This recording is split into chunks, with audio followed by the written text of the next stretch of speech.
தமிழகமெங்கும் கிளைகள் கொண்ட Annamal institute of hotel management and hospital management படிப்பில் சேர்வதற்கான அட்மிஷன் நடைபெறுகிறது.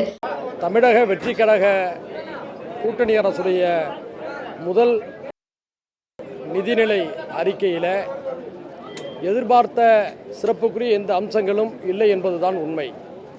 குறிப்பாக 6 சிலிண்டர்கள் மானியம் என்று தேர்தல் நேரத்தில் அறிவித்ததையெல்லாம் இந்த பட்ஜெட்டிலே உறுதிப்படுத்துவார்கள் என்ற எதிர்பார்ப்பு பரவலாக இருந்தது.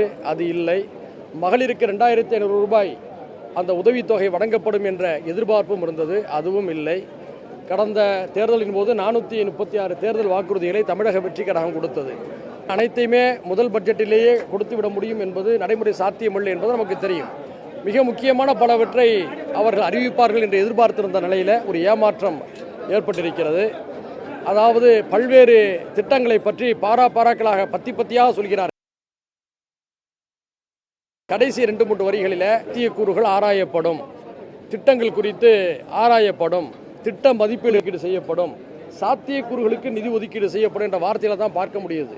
கணிக்கப்படுகிறது, எதிர்பார்க்கப்படுகிறது என்பது போன்ற வார்த்தைகள் மூலமாக இந்த பட்ஜெட்டை அவர்கள் ஒரு அலங்கார பட்ஜெட்டாக அலங்கரித்திருக்கிறார்கள். உதாரணத்திற்கு அடுக்குமாடி கட்டிடம் கட்டித் தருவதாக சொன்னால் பெயிண்ட் அடிப்பதற்கான செலவுக்கு தான் நிதியை தந்திருக்கிறார்கள்.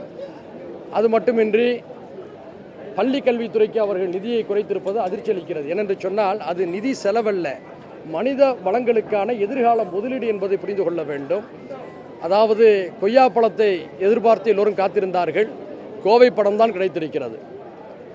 அடுத்து தொலைக்காட்சியில் அனைத்தும் நேரலை செய்யப்படும் சொன்னாங்க. நேரலை என்றால் என்ன அர்த்தம்? அவையுடைய அனைத்து பகுதிகளும் சமமாக காட்டப்பட வேண்டும்.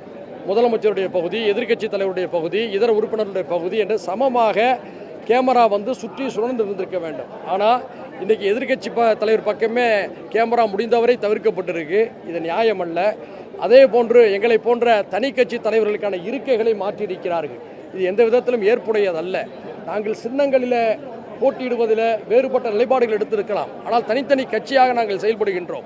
தனித்தனி நிலைப்பாடுகளை கொண்டிருக்கின்றோம். தலைவர்களுக்கென்று முன்வரிசை இருக்கையை ஏற்கனவே ஒதுக்கியிருந்தார்கள்.